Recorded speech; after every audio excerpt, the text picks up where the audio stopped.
یہ ہے تکمیلی احکام. ابتدائی احکام آ گئے. نمبر 2 میں صوم رمضان کا حکم آ گیا. نمبر 3 پر ہوا کیا تھا کہ جب روزوں کا حکم دیا گیا تو چونکہ مثال آپ نے رکھی تھی یہود کی کہ یہود جو ہے عاشورہ کا روزہ رکھتے ہیں تو ہم بھی کیوں نہ رکھیں، مسلمانوں تم بھی رکھو. اس سے گمان یہ کیا گیا کہ جو احکام یہود کی شریعت میں ہے روزے کے، شاید وہی ہماری شریعت میں بھی ہے.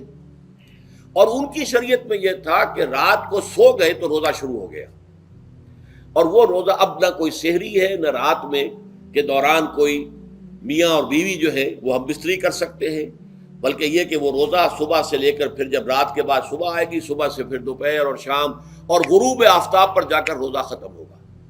گویا کہ کم و بیش 20 گھنٹے کا روزہ یا 21 گھنٹے کا روزہ، کیونکہ اگر غروب آفتاب کے 3 گھنٹے کے بعد آدمی سو گیا تو وہاں سے جو روزہ شروع ہوا ہے تو غروب آفتاب پر اگلے روز جو ہے وہ ختم ہوگا، تو ہو جائے گا 20-21 گھنٹے کا روزہ. یہ روزے کا حکم لوگوں نے سمجھا، اس کی صراحت کوئی نہیں تھی.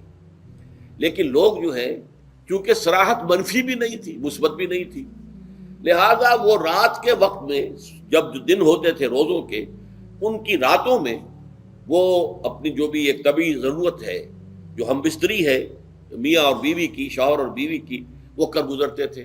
جذبات کے اندر جو بھی اس وقت ان کی احتیاج ہوئی، دل میں کھٹک رہتی تھی کہ پتہ نہیں ہم نے یہ صحیح کام کیا نہیں کیا، غلط کیا.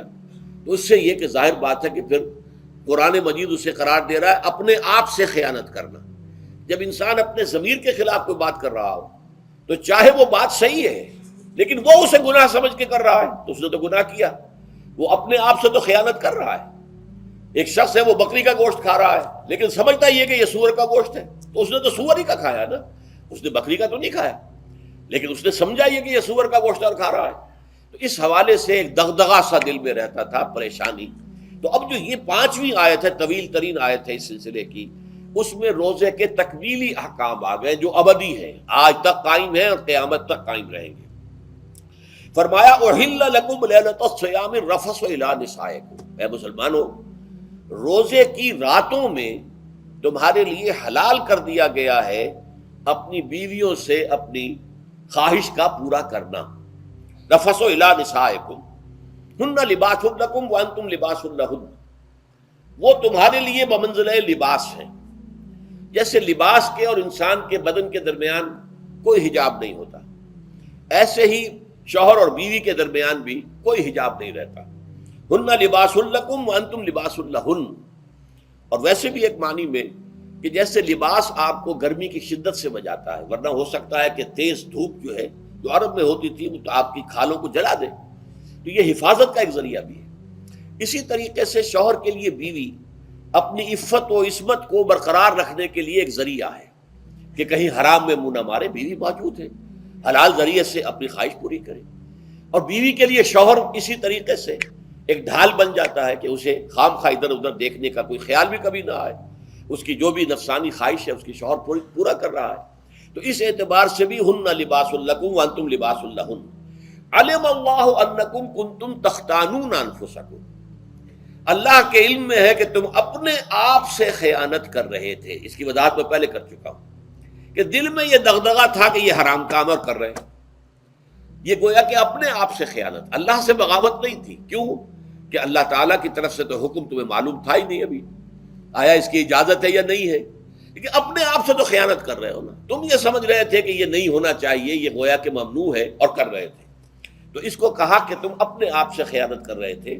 علم اللہ انکم کنتم تختانون انفسکم فتاب علیکم، تو اللہ نے تم پر اپنی رحمت اور مغفرت کے ساتھ توجہ فرمائی. یعنی جو کچھ اب تک ہو چکا ہے اسے اللہ نے معاف کر دیا، اسے صاف کر دیا، کلین سلیٹ. اب تمہارا جو اعمال نامہ ہے اس میں اس طرح کا اگر کوئی عمل درج ہو گیا ہے تو وہ اللہ نے صاف کر دیا ہے. وعفا عنکم، اور تمہیں معاف بھی کر دیا ہے. فالآن باشروہن، تو اب تم ان کے ساتھ جو بھی تعلق زن و شو ہے اس کو اختیار کر سکتے ہو.